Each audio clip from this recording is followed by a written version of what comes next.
best one to watch. Number two, you'll always be number two. I'm too smooth, like I'm in my suede suit. You say fook me, I say fook you. Basil, I'm the international man of mystery. It's not nice to mold you unless it's guacamole. Seriously, I'ma piss on them for infinity. I've been icy with the shit like I'm Walt Disney. PGA stroke game on 10,000 hours. I'm a master, smell the flowers. I can give it to her for 24. She be tripping though, calling me Jack Bowers. But I'm Austin Powers. When she on a period, I fuck her in the shower. Woo! I just got the mojo back, Can't stop me when she wanna shag. She gon' give me top when we in the jag. I be in that thing straight swimming laps. Michael Phelps when I'm on a tag. Mike Myers when I got the mask. Fuck a snack, I need an entree. I ain't going anywhere unless she's Beyonce. I got the diesel like I'm Dr. Evil. I don't flip a switch, I push a button and they dead. I need fucking laser beams on my shark's heads. Yeah, I meant what I said, answer my request. Cause they don't want these problems. My spaceship is too much to swallow. I'm a baller like 100 million for Sicilian dollars. PGA stroke game on 10,000 hours. I'm a master, smell the flowers. I can give it to her for 24. She be tripping though, calling me Jack Bowers. But I'm Austin Powers. When she on a period, I fuck her in the shower. Woo! I just got the mojo back, Can't stop me when she wanna shag. She gon' give me top when we in the jag. I be in that thing straight swimming laps. My reputation precedes me. Wait, testicle check. 1, 2, 3. They got the same drip as me. They my mini-me's. Girls acting like fat bastards, telling me to get inside their bellies. Cause only I can reach. Horny up the words I speak. I'm an animal. I'm a beast in a lair with a chest hair like the 70s. But really, it's just cause I'm in quarantine. Okay, Netflix. What else is on?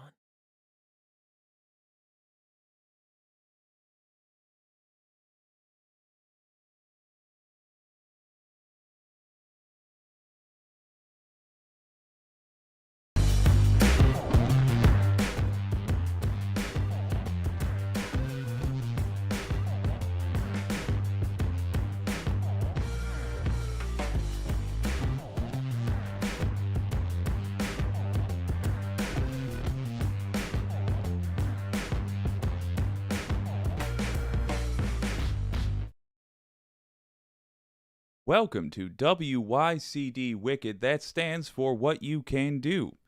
That's good to see you. Tell you what, I had pretty much one thing to say tonight. I recorded it before this show because, boy, I was feeling real salty. Anti-corporatist, hello. Wicked Foxy Dragon, hello. Good to see you. Here's the thing. It's scheduled to go up at 10:30. It's going to be a premiere. And I'll let you, in the Wicked Senate, know early what it's all about. It's this right here. It's the main thing we have to do.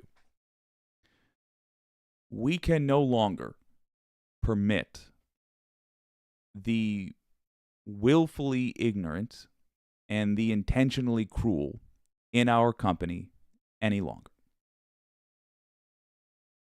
We must refuse to share the same air as these folks. And I mean that literally in some cases, as in if you're at an event and somebody's walking around with a Confederate flag, you gotta holler at them until you're kicked out or they are.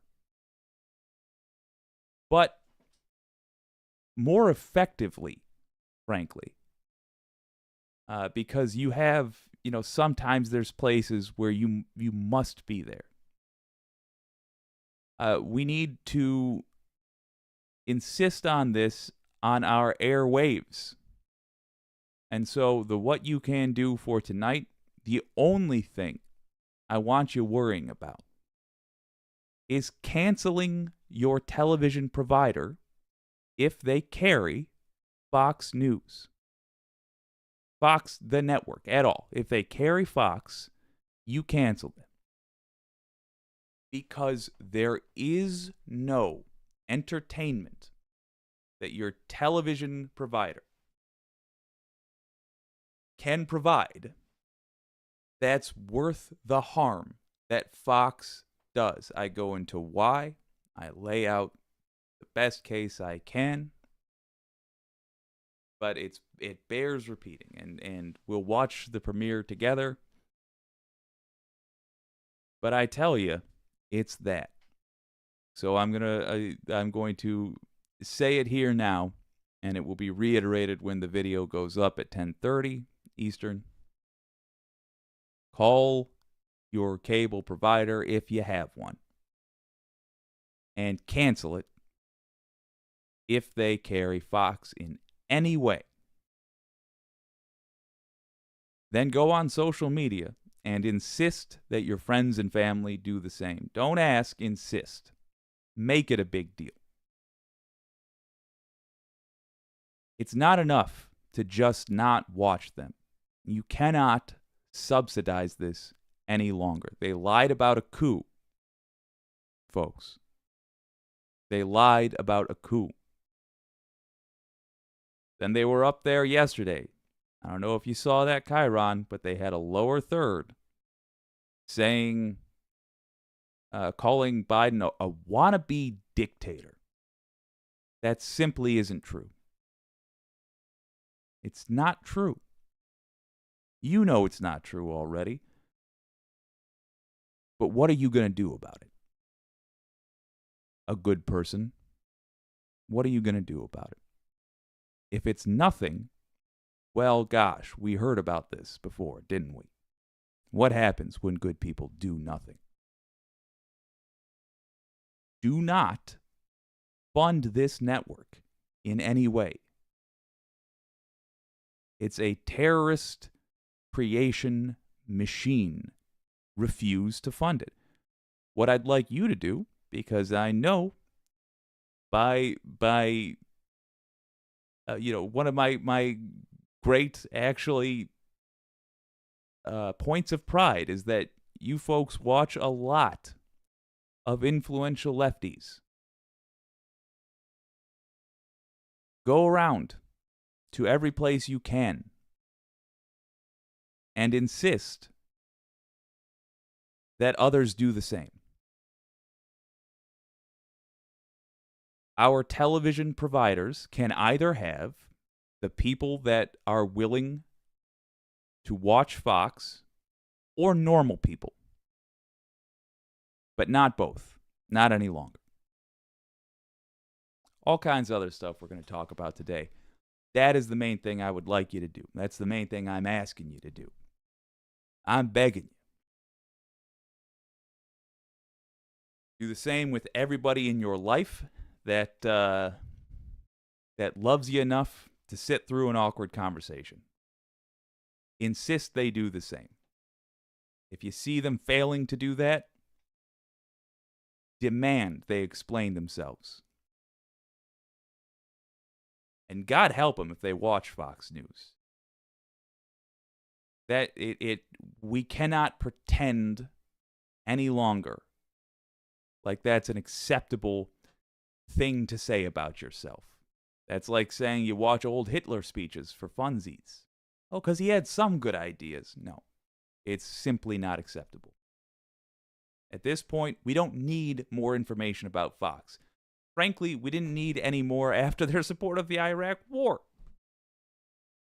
But now it's just comical. So please,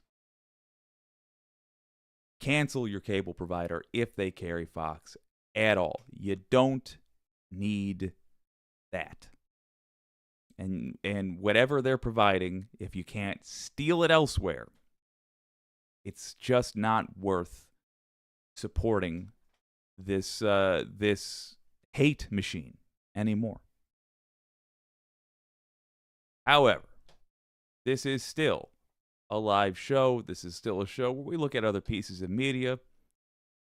So only saying let's not look at certain media, well, that ain't gonna fly. So we have some actual things we can look at tonight. Zix, hello. I don't have TV. Not worth it.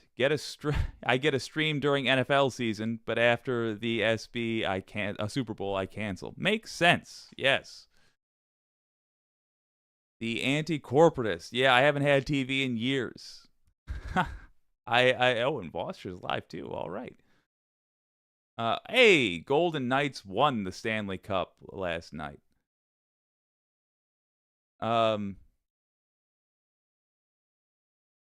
Yeah, I'm very much Rustbox. Hello, good to see you. I think with us, it's going to be largely preaching to others regarding Fox News. But it's just a fact that Fox exists on carriage fees. That is the only reason that company is able to sustain itself. Well, crack it into that a little bit. That works out to mean that the cable companies have made the calculation that the people that watch Fox want Fox bad enough that they'll buy cable over it. And now they need to make the calculation, well, how many people will drop cable over us carrying Fox? In other words, there's more of us than them, and it's time we start using that by being mean. No more of this overly patient lefty nonsense, because that's not actually being somebody that cares about justice. That's being somebody that cares so much about avoiding conflict that we allow injustice to happen. Wasn't even recording that. That's not even the show. I'm just saying hi with this ranting. Let's do the proper show.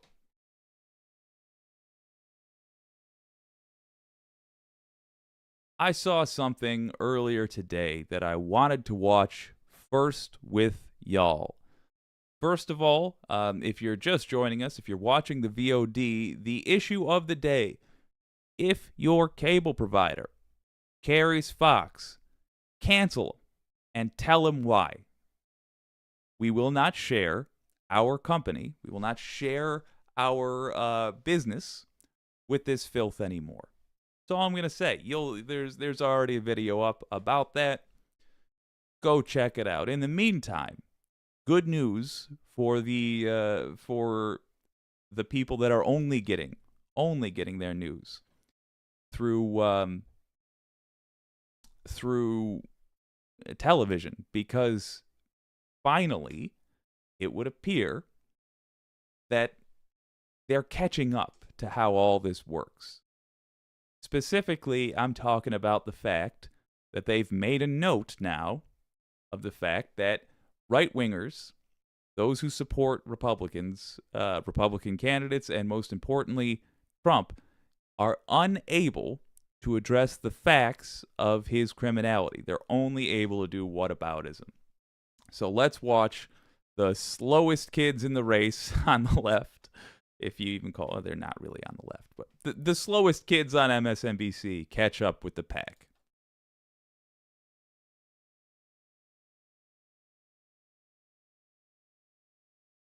This is the most important government job on the planet. We're about to turn over the conservative movement to a person that has no ideas of any substance on the important issues, the nuclear codes of the United States, to an erratic individual. What was the damage? Was this stolen and sold to the Iranians, sold to the Saudis, given over to the Russians? That allegation's not made in that indictment. No one's made that allegation. So at the end of the day, we have to weigh the damage of the indictment versus the damage of the allegations is proven true. And it's just not even a fair way. Senator Marco Rubio's evolution on Donald Trump's access to and handling of classified documents. Yeah, I agree. It's not even a close call. You weigh whether you believe, as the 11th Circuit said, that the foundational principle of this country, that no man is above the law, and you balance that against whatever Marco was saying we should balance it against. And that's fine. But Willie, I just you will notice of all of the noise out there, of all the ground noise, nobody is saying he is innocent. Nobody is saying he did not commit the crimes that will put him in jail like for over 100 years if convicted on all things. I can't think of one person who has said this man did not do it. So what they say is, well, what about Hillary? And I mean, but they had a long time to do that. We got a smart lawyer here. Yeah, we have. Should we do the intro? I'm just a simple, but no, because I'm just a simple country lawyer. Right. I don't really know the way you do things. Ah, yes, the simple country lawyer bit. One I used to quite enjoy until the 80th time he said it. Yeah, so let's let him round table this for sure. Just want to say, delighted that they're catching up with the rest of us. I always like showing cable news finally getting to these points. I think usually because some producer somewhere watched proper news, which frankly takes place online, and informed them, hey, have you noticed? It's so much fun to watch. And it also means the people that are swayable and need to be swayed are finally going to hear an important point. This is going to bleed over into conversations between folks that really need this pointed out to them. So let's let them go. Things sequentially or whatever, but I will tell you this, Willie. What is so fascinating is... good. We've got a great group. Oh, do we really? Yeah. What's so fascinating is they don't say he's innocent. No. They all basically say he's guilty, but what about Hillary, right? Yep. 2 tiers of justice, right? First of all, yes, the Obama administration under James Comey twice closed the case. But that's Obama. What about Donald Trump? What about Donald Trump's Justice Department? It's not like they weren't talking about it. They were talking about convicting or bringing charges against Hillary, a special counsel against Hillary. In 2016, while he was running, he talked about it. Said after he got elected, no. 2017, he brought it up again. They came to the conclusion, no, can't. In 2018, brought it up again. There's not a case there. Time and time again, they looked into it. It wasn't like Donald Trump said, oh, you know what, I'm going to be cool now that I'm in the White House. He raged on in 2017. He raged on in 2018. That is actually a really good point Joe Scarborough is making there. And leave it to a conservative to find the weak spots in another conservative's argument. Can't believe I haven't been bringing that up, actually. If Hillary Clinton actually did something wrong, it's worth... I mean, I know it seems... I guess it's a forest through the trees situation. If Hillary Clinton, it seems obvious, actually did something wrong, how come they didn't bring a case? I mean, Trump was out there saying, lock her up. He had the ability to appoint whoever the hell he wanted. Demonstrated that by appointing some pretty wild people to be in charge of our system of justice in the United States. Why couldn't they build a case? I mean, you and I know the answer. There was no case to build. They would have if they could have, but we need to ask that question and await the answer. Because there is no good answer. Is the answer supposed to be, well, because she was once, what, Secretary of State? And we don't go after fancy people? I don't even want to live in that country. I don't think MAGA folks want to live in that country. So why didn't they? Why didn't Trump go after Hillary? It's because she didn't do anything illegal, or at least not anything that rose to the level of literally making a federal case out of it. And I would equally then ask, why is it Trump is so insistent that all this get hashed out anywhere but a court of law? Could it just possibly be because he broke the law?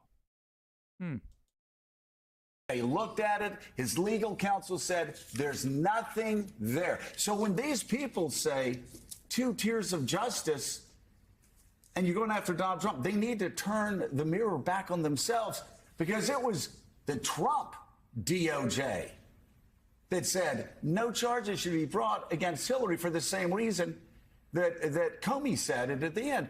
Comey's exact words: no reasonable prosecutor would ever bring charges with the facts of this case. Yeah, and the 3-year Justice Department investigation into Hillary Clinton's email server, which concluded in 2019, found, quote, no deliberate mishandling of classified information, nothing systemic. Was she subpoenaed, and did she scurry away with her server, running into the woods with it? Was she subpoenaed? She testified. Yeah. She actually met with the She showed FBI. up. She gave information. To your point, President Trump asked Barr to look into this. So you can't even just say it's Comey. This is Comey and Barr. So if you know that if there was anything there that was sort of intentional, she would have been charged. There is, and by the way, there was also another attorney general at the time, a fella named Jeff Sessions from Alabama, who wasn't going to cut Hillary Clinton with Hillary. any slack, and they concluded, the IG, there was evidence, if anything, there was evidence of a conscious effort to avoid sending classified information by writing around the most sensitive material. This is what the Inspector General said. As then FBI Director James Comey put it, no reasonable prosecutor would bring such a case. And looking back at our investigation into mishandling or removal of classified information, we cannot find a case that would support bringing criminal charges on these facts. This is against Hillary. Then Trump's people came in. Sessions was the attorney general. Trump raged. Indict her, bring a special counsel. Lock her up. Lock her up. Lock her up. They were told again, no, there's nothing there, Mr. President. There's nothing there. He talked to his White House counsel, Don McGahn, said, no, we can't. There's not a crime there. Why do I bring all this up? Because there's a big, giant white shark, great white, a legal great white circling Donald Trump and now the entire Republican Party. And if this is all they have, they're going to need a bigger boat, because this is not going to do it. Here's the additional thing I ask everyone around the table. At the peak of the right-wing anti-Hillary crusade around the emails, right?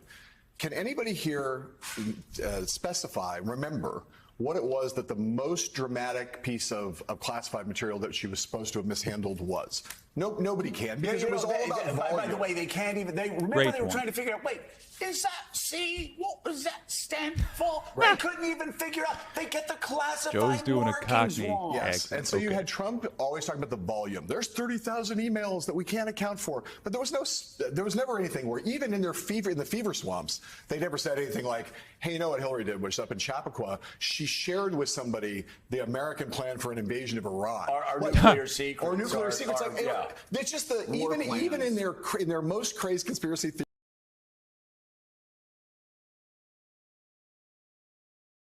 Yeah, I mean, there's your talking point. I'm starting to see the value in just keeping it simple. If Hillary did something so wrong and Trump just can't help himself when it comes to Hillary Clinton, much easier for some reason for him to find some organic hatred for this lady than it is for him to hate Joe Biden. If Hillary did something so wrong, why couldn't they prove it? When Trump was holding all the cards, what about Joe? I mean, what about Hunter? He was holding all the cards. Why couldn't he? Why didn't he? It's an obvious answer. They didn't do anything illegal. They've done plenty wrong in their lives. And by the way, right-wing psychos, I encourage you, if you can, prove it. By all means, if you can find something that they actually did that is a violation of the law, I welcome you to prove it, because I don't particularly like these folks either. I don't worship the folks I end up having to vote for a lot. Like the right wing worships Trump, their golden cow. I would love it, in fact, if we could toss Hillary in prison because you found out that she actually did some illegal stuff. I would laugh hysterically. I have no sympathy at all for that person. I have admittedly a little more sympathy for Joe Biden, because I do think he's made some strides in recent years actually trying to govern in a way that benefits human beings. But not much. And if he broke the law, I welcome his ass going to prison. But I'll tell you, I'm downright tickled by Trump's needing to plead not guilty. Sorry, I took your paper, Alex. Needing to plead not guilty. Needing to plead at all. Because I'll tell you, I think he is guilty, and I think we can prove it. We, the people, can prove it through prosecutors in a court of law. Time to start dealing with reality. Let's see what you all have to say.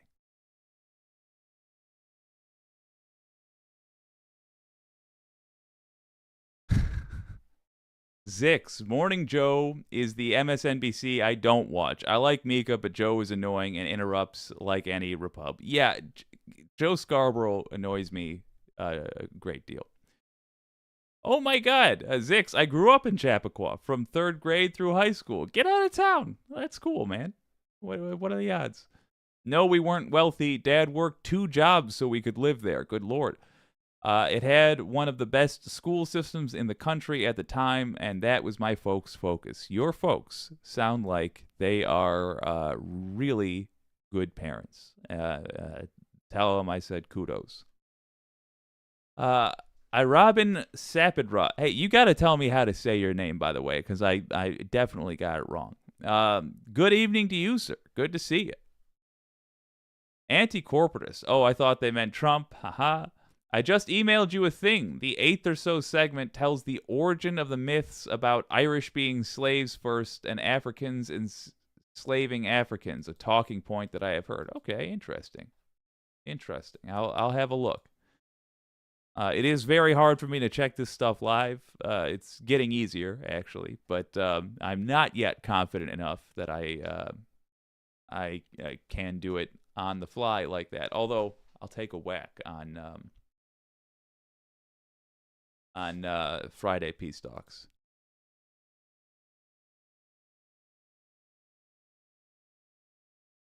All right. So let's talk a little bit more long term. Had a suggestion from Wicked Foxy Dragon, actually, and I appreciate that. To check out a person who breaks down political maps. And I'm not entirely sure that I wholeheartedly agree with their assessment, but I saw some things on this map that I think we should use. Probably help if I set it up, huh? There we go. That I think we should use. This person's talking about... Oh, I'll just do the intro.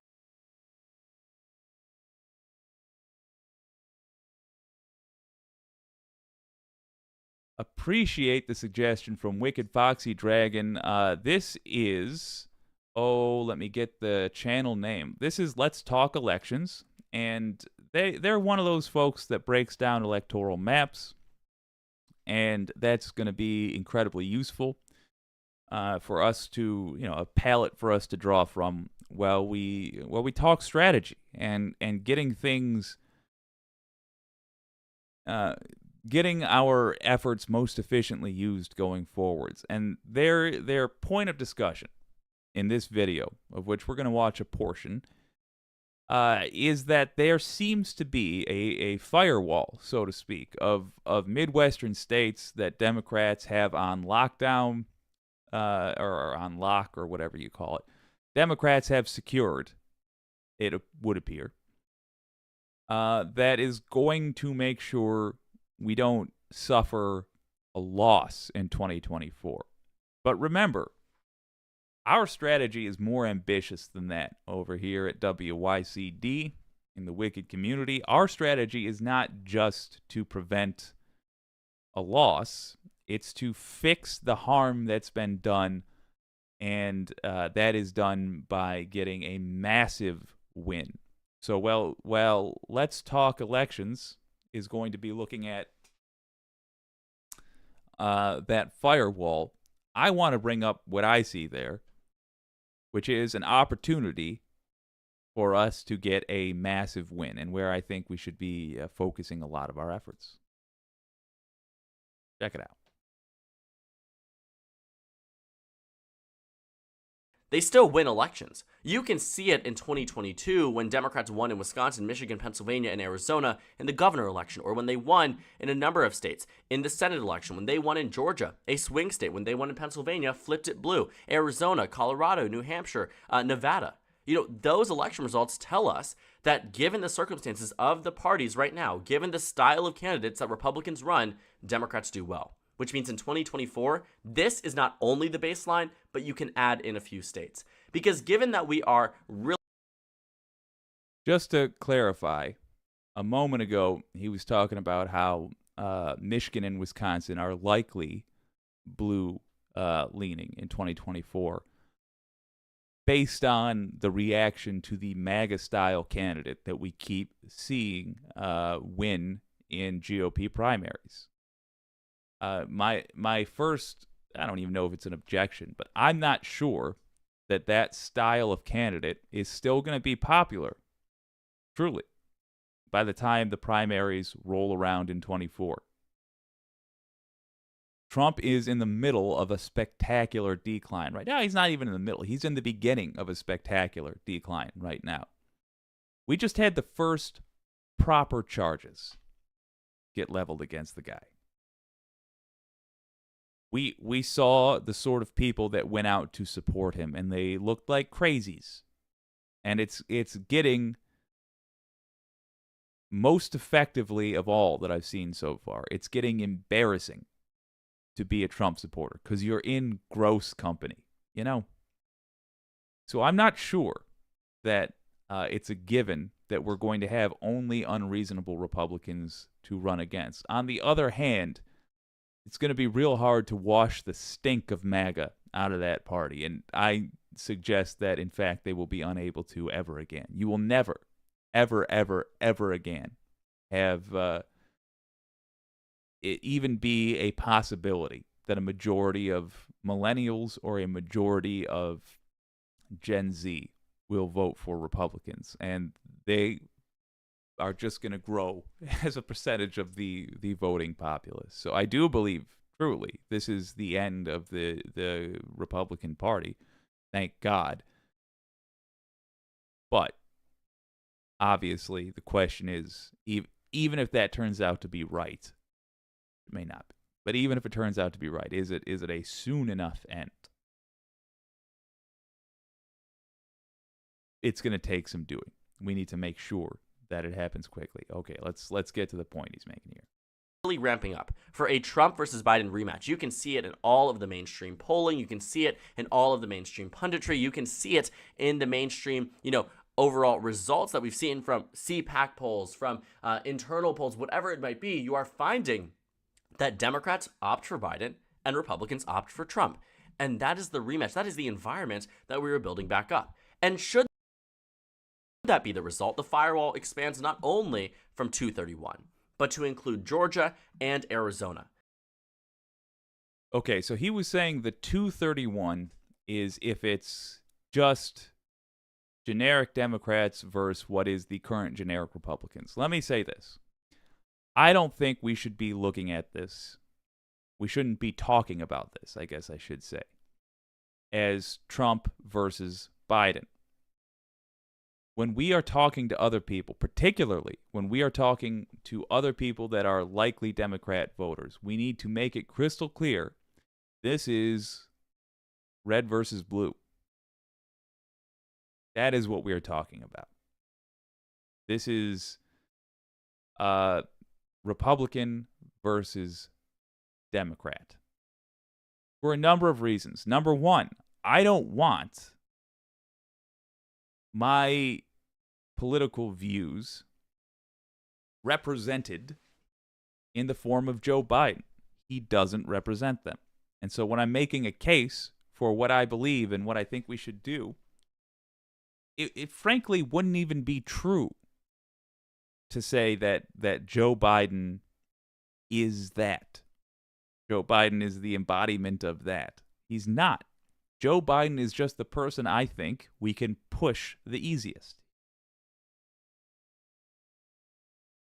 Further, I get it. I know why.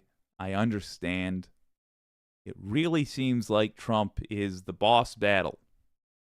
We're going to have it for a third time. Another Trump versus democracy. But it might not be. And frankly, it doesn't matter. Other folks, this is not an original your old pal Jake thought. This is other folks saying it way earlier, way farther back. Not Trump anymore. That's the problem. It's Trumpism. DeSantis would be as bad as, or frankly, worse than Donald Trump. Chris Christie, when it came down to what he was going to sign, likely to be just as bad as either of them. Maybe not as authoritarian. Maybe. But frankly, it's going to be anti-trans hate. It's going to be the same old, same old. It is a battle of the ideologies coming up. It's, do you believe in democracy? Well, then you better vote Democrat. Do you believe that Americans have a right to exist? Well, you better vote Democrat. If you think that a trans person is allowed to exist, if you think that a gay person, a black person is allowed to exist, if you think that a person ought to have control over their own body, that little girls who are raped by family members shouldn't be forced to give birth, yeah, you gotta vote for the sane political party.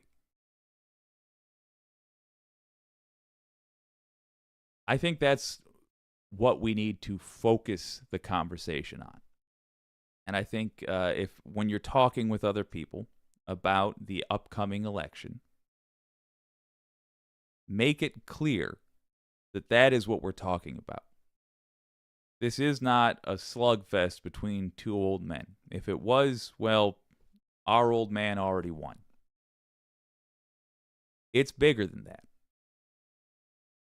And that is where we need to get people energized, and that is the framing we need to use with this. Biden, he is a small part of this. He is the guy that happens to be at the top of the ticket, but he is not what we are voting about.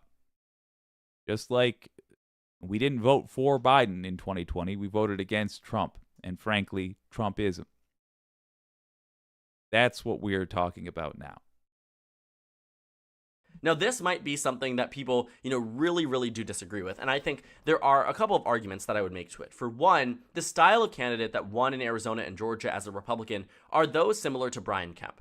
That though they may have some level of Trump policies because he represents the modern Republican Party, they are not the extreme candidates that we have seen propped up by Donald Trump. You saw on the same ballot that Herschel Walker lost the Senate election to Raphael Warnock, lost by 2 points across the state, nearly 3 points across the state, versus the governor election that Brian Kemp won by about 7-8 points.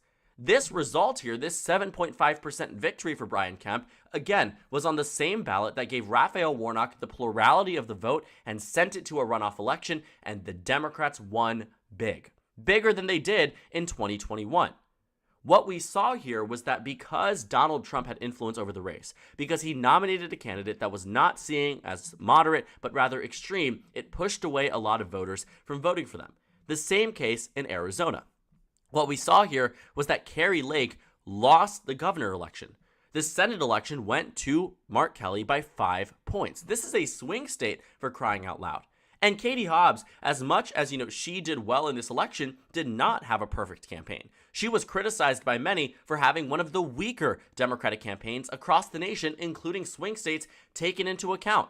My point is, Katie Hobbs did not run a brilliant campaign according to most pundits, yet ultimately ended up winning because the voters recognized that Kari Lake was too extreme for their state. And yeah, we've seen MAGA-ism. Trumpism. We've seen that it has spread, frankly, and it's no longer just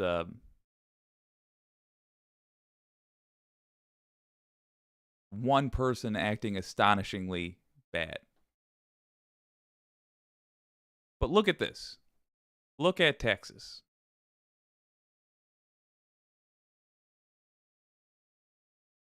How much of the vote, how much of the Electoral College, and we've my friend who's joining us here in the comments has been talking with me behind the scenes about the Electoral College a little bit. Whether or not you agree they should exist, I happen to think they shouldn't. We're going to be voting through the Electoral College in 24. Those are the rules that currently we have agreed to for this. How many votes does Texas represent? They need Texas, the Republicans. They don't stand a chance in hell of getting the presidency, certainly, without Texas. What kind of a message would it send if they lost Texas? If Texas went blue in 2024? That would actually make Republicans change their tune. That would make the Overton window, that oh so important Overton window, that would make it fly in the direction of decency. That would be a huge sign. And it seems, with common reasoning, it seems, well, that's a pipe dream. Texas will be forever red. No. Here's the proof I have for you. Ken Paxton. This is from the Majority Report. I don't know, last week sometime, but it brings up how close in 2020 the GOP was to losing Texas. And is going to be facing a trial in the Senate, the Texas Senate, because the Texas House delivered the impeachment papers, what was it, yesterday or 2 days ago? And I'll tell you what you do when you're Ken Paxton at that point. You talk to Steve Bannon about it, because That's what. And here he is. This is Ken Paxton. I don't know if this is a slow moving unraveling of Ken Paxton. The next month and a half is going to be pretty fun. I guess it has to be the Senate trial has to happen by August 28th. Just FYI, for the House that impeached him, it's 85 Republicans and 65 Democrats. So. That's right. They weren't doing this. They're calling it Democrats and liberals, but yeah. It was all, well, rhinos, I guess. You know those Texas state rhinos that we see? Here we go. It's certainly critical to my state, and that's why we fought off these 12 lawsuits. We had them in Houston, we had them in San Antonio, we had them in Austin, we had them in the counties where you'd have the most liberal judges. And it was a concerted effort nationally with lots of money going into it. And just knowing that we had 12 lawsuits that we had to win. And if we had lost one of them, like we lost Harris County, Trump won by 620,000 votes in Texas. Harris County mail-in ballots that they wanted to send out were 2.5 million. Those were all illegal. First of all, they weren't illegal. They were not illegal votes. They were just votes that Ken Paxton was able to get tossed out. Republicans are corrupt. They don't hesitate to be corrupt, immoral, whatever you want to call it. Any amount the bar can be lowered, they will limbo under it. They are the gutter scum of the United States. So let's listen to him say that again and really listen to what he says here. Listen to this. Like we lost Harris County. Trump won by 620,000 votes in Texas. Harris County. Trump won by 620,000 votes in Texas. Mail-in ballots that they wanted to send out were 2.5 million. Those were all. And he threw out 2.5 million mail-in votes. In other words, he threw out 2.5 million votes. In other words, counted fairly, if this was handled honestly, Biden won Texas. Joe Biden won Texas. Handily. Now, I assume he's exaggerating. I assume he's trying to make it seem like a bigger number of votes that he threw out. But the reality is, that is election interference from a guy who's getting impeached. So number one, we know that it's going to be a little bit easier in 24 for Democrats to get their votes in, because that criminal most likely will not be there to interfere with the democratic process. Neat. Number two, now that it's been admitted to on camera, we can go to Texas voters and say, are you mad about that? Well, guess what? In 24, take the day off if you have to. Quit your damn job if you have to. Go vote in person so these fucks cannot, excuse me, I mispronounced fox. So these, this filth cannot interfere with your vote. And make a statement. Because you won in 2020. You did. Hurt them in 2024. Make them say it. All illegal, and we were able to stop every one of them. Had we not done that, they did. We would have been in the very same situation. We would have been on election night. I was watching election night, and I knew when I saw what was happening in these other states that would have been Texas. We would have been in the same boat. We would have been one of those battleground states that they were counting votes in Harris County for 3 days, and Donald Trump would have lost the election. Donald Trump, first of all, did lose the election. you treacherous fuck. Second of all, Texas would have had to have been declared officially blue. It's gettable, in other words, ladies and gentlemen. It's gettable. Start focusing now. All your friends and all your exes who live in Texas, contact them. You know anybody.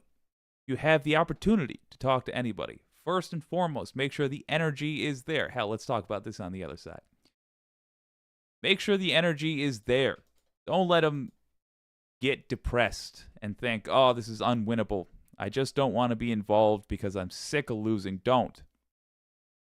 It's very winnable. Focus on Texas.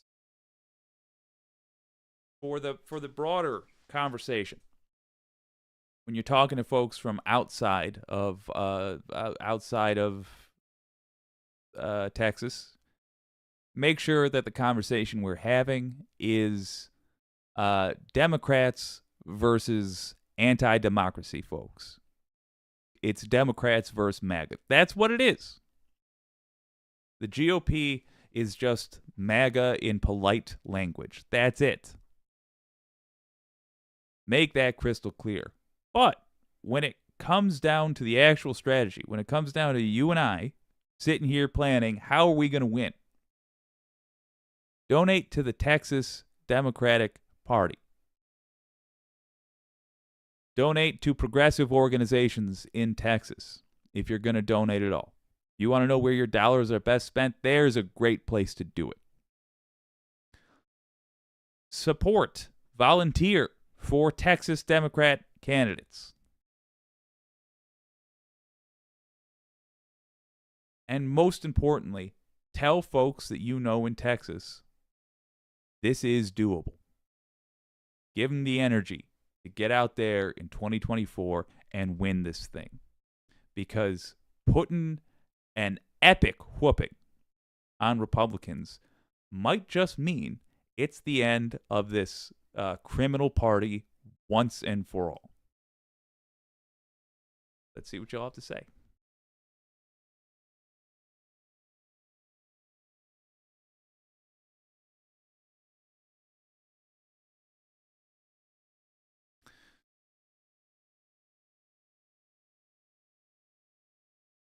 Dino, at the rate that Californians are moving there, it could happen. Interesting. The anti-corporatists. Oh, look, I get called by my wife time.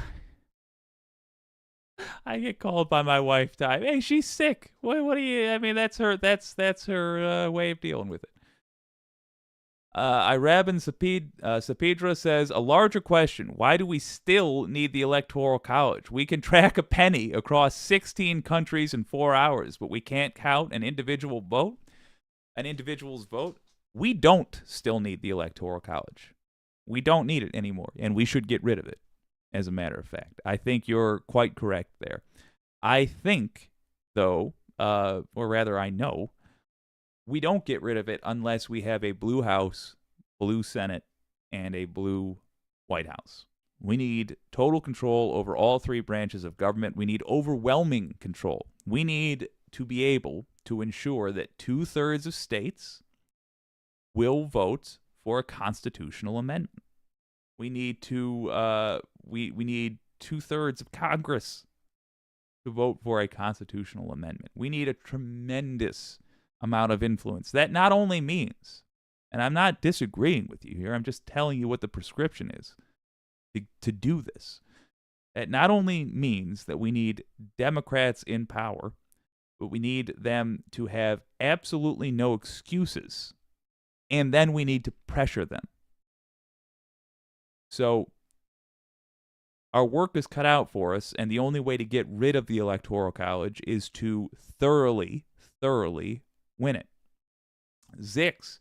But isn't that doing what the GOP voters do? See it as a college football game and vote for my side even if I prefer someone like Marianne. I made that mistake in 2016 with the Green Party. I'm not sure what the but is there. I mean, no, vote practically. I would not treat electoral politics as an expression of your views. I would treat it as an expression of your agenda. And frankly, not even as an expression. These are tools. You pick the tool that is going to be best to get the job done. But they are not we're not crowning kings here. We're selecting employees. I like a lot about Marianne Williamson. She's not going to be president. That's just a fact. So, I mean, if you want to do, if you're in a safely blue state, you want to toss away your vote, okay. I mean, you know what? Hell, in the primary, sure. Vote for whoever you want in the primary. That's the point of them. But make your plans based around the most realistic things you can. Oh, I'll see you. Hello, Andrew. Andrew Then. Good to see you. Iravin special. What? Iravin special? Jesus Christ. Iravin Sapidra. I'm going to just keep butchering it. I'm so sorry. And then they have to have the will to do it in the first place. And I've not seen them discuss it. Frankly, there are larger fish to fry first. If it happens again, maybe the fish grows. Yeah. Hello, Wireless Mike. Good to see you, my friend. Ooh, yes, indeed. All right. We got a quick one. And Wireless Mike, we got a premiere at 10:30, which I'm going to watch with you.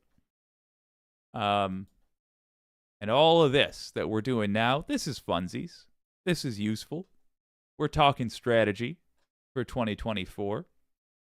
But truth be told, the main thing I would like to encourage everybody to do is either cancel your television, your cable television, if it carries Fox, and tell them why, or tell others to do that, because we are at a point where if we are allowing Fox to exist and the same airwaves that we pay for in any way, shape, or form, then we bear some of the responsibility. Most folks that are watching this show, as I'm learning, don't even have TV. Okay, good. Get on social media. You definitely know people that have TV. Ask them to cut it. Cannot support Fox at all. This is the pressure we need to put on these devils. Got one more for you.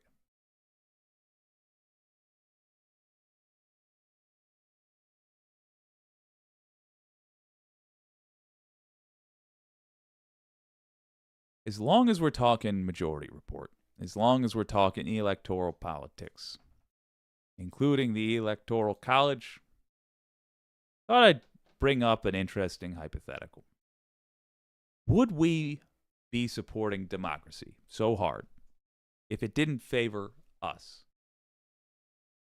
We're talking about, for example, regularly on this channel, getting rid of gerrymandering. But would we be preaching that if gerrymandering was the only thing that was keeping these anti-trans psychos from attacking trans people, or attacking gay people or black people, or all Americans, the things we care about? Would we be supporting democracy if gerrymandering and the Electoral College was the only thing that was stopping big businesses from getting huge tax breaks? Obviously, it's the opposite. The opposite right now. But I ask that question because understanding, if you honestly search your feelings about that, it will help you understand how you have to address the folks who are very much against democracy, are very much against the people's will being done. You see a lot of these MAGA folks talking about how they support authoritarian governments and how, we need this system where a very few of us have votes. If you're in a rural place, have votes that are worth more than very many of us. Because in their mind, first they decide they're right about their views, and then whatever system gets their views made into law is right. We need to start separating that. And that also means we need to have the courage to ourselves stand up for the principle of the way things are decided. And it's easier to do that. It's easier to do that now. Now when we happen to be in the right. Our views and a fair system line up. But it won't always be that simple. It truly won't. One day, if we win, if we survive as a country, one day, it's going to be lefties versus the new conservatives, who will most likely be called Democrats, as we do yet another name switch. And it might be that we hold views that we believe are right, but are not popular. That's what I want to talk about. We got a short from the Majority Report to look into that a little bit.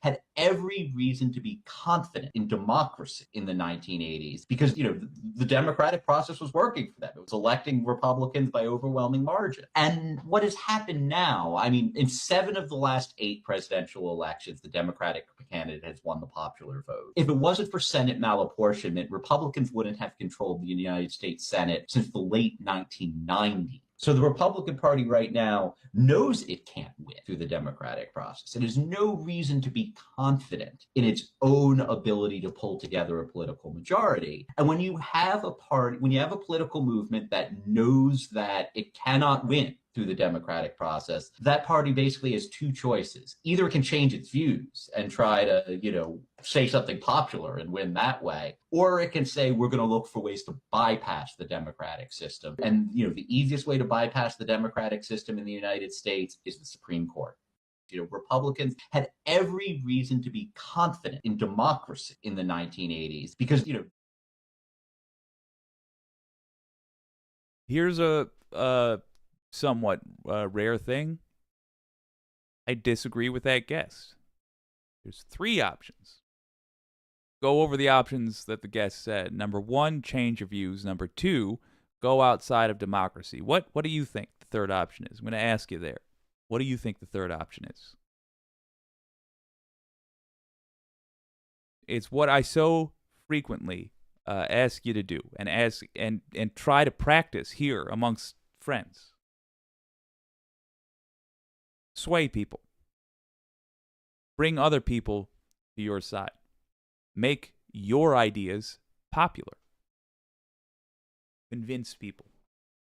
That is what you can do. So, knowing what you know from that video and having thought about it from an empathetic perspective, their perspective, the other side's, think about the kind of arguments you would make to yourself if you found yourself in a position where your views on how things ought to be were not reflected by the voters.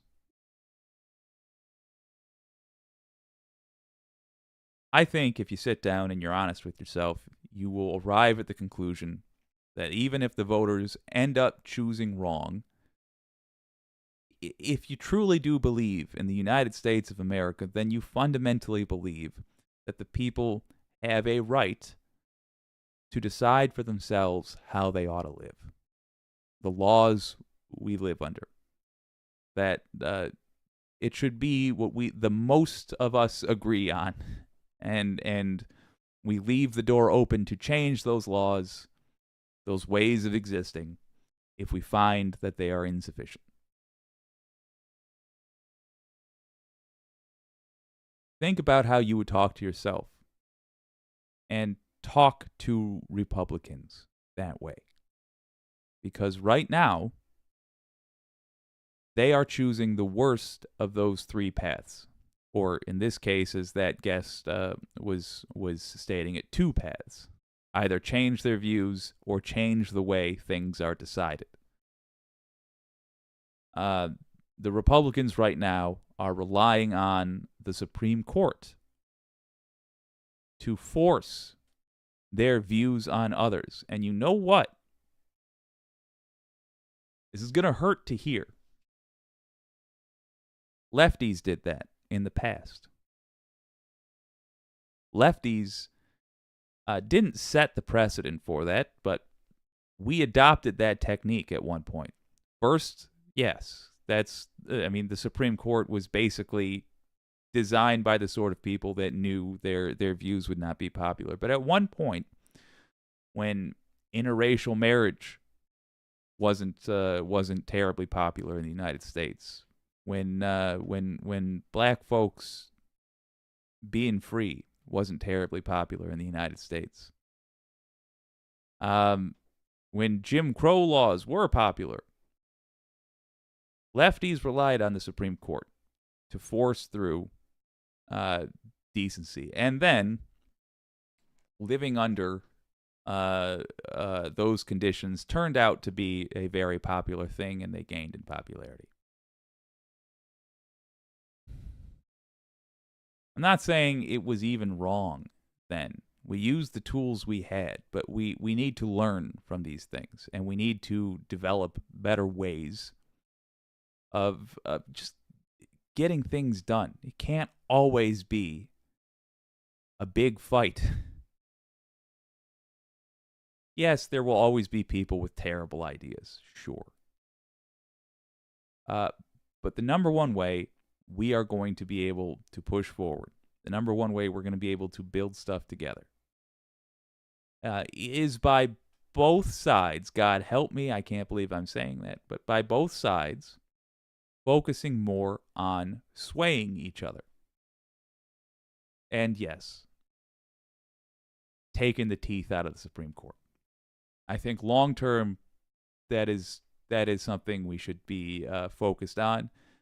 But in the short term, it's gonna make our lives much easier if we are better at swaying people who right now, frankly, do not believe in democracy, do not believe that the way we live should be decided by consensus.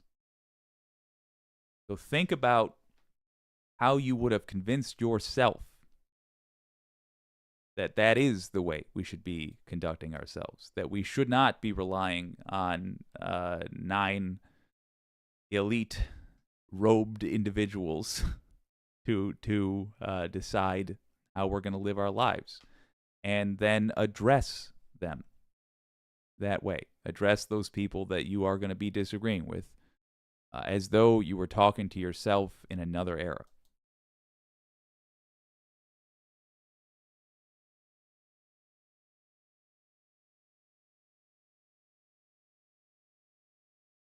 Oh, let's look at what y'all are talking about.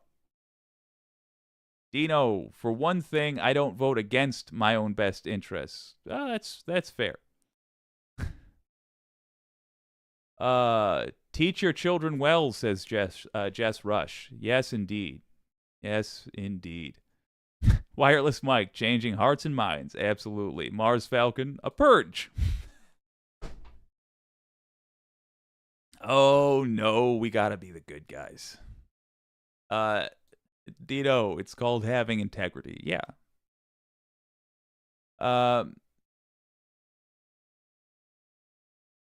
Ooh, I like the owl icon there.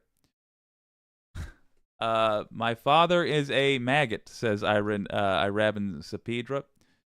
And because of the recent former president and faux news, I have all but disowned him.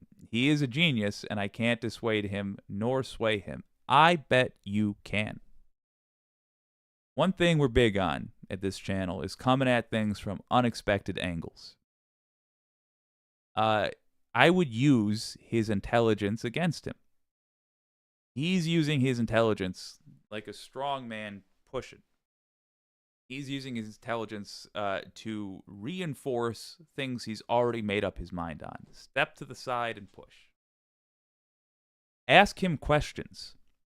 Use his own mental strength against him. You say he's a genius. I believe it. So ask him questions and let him do the arguing for you. Ask him why, if Hillary is a criminal and Trump is not, why, when Trump held all the cards, did he not get Hillary tossed in prison? Questions like that. Option 4, Jake, keep an open mind, brother. I don't quite follow. Oh, yeah, I see what you're saying. Yeah. Option 4, keep an open mind, come at things from an unknown angle. Fair enough, yeah. 3 options that I know of when it comes to that particular situation they were discussing. But yeah, for Rabin Sapedra, I would say that when it comes to talking to your father, use his genius. Jake, my father believes DJT is the reincarnation of Jesus Christ, or at the very least, divinely touched. So it sounds like he's a spiritual man. You can use that as well.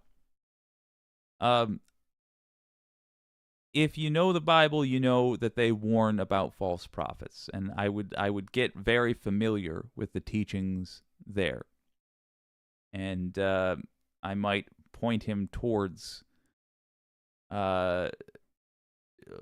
re-examining Trump from that perspective. But I wouldn't accept that you can't dissuade him nor sway him. Southern Baptist, yeah, that makes a lot of sense. The reason being, you are the person who is best suited to doing that. And I think if it seems like it's an impossible task, it's because you've been going at it from an angle that's simply not working. And I would try a new one. Use whatever you can, says Dino, and Irabin Sapedra concurs. Yeah, I think you're right. Well, folks, in just 14 minutes, I'm going to premiere my rant about Fox News. You know what? Forget the premiere. I'm just going to publish it.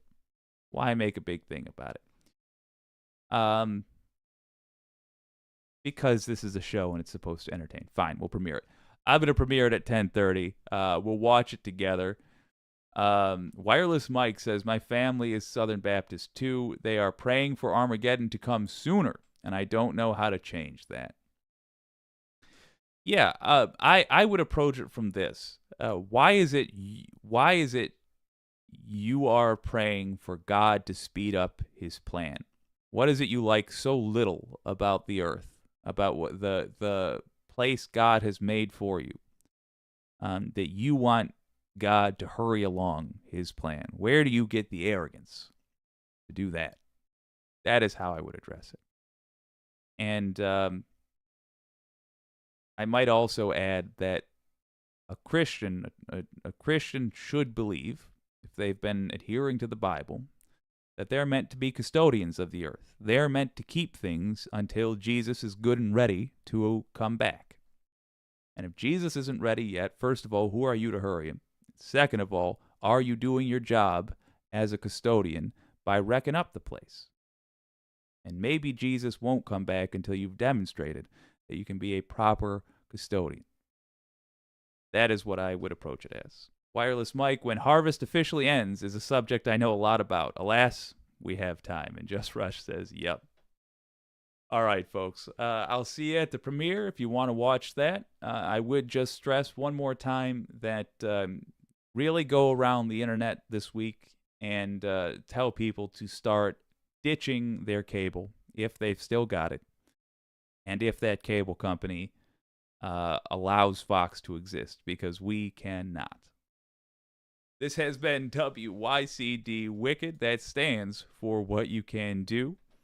On a Wicked Wednesday. I don't even know what that means. I've been Jake. I'll see you next time. I'm often Jake.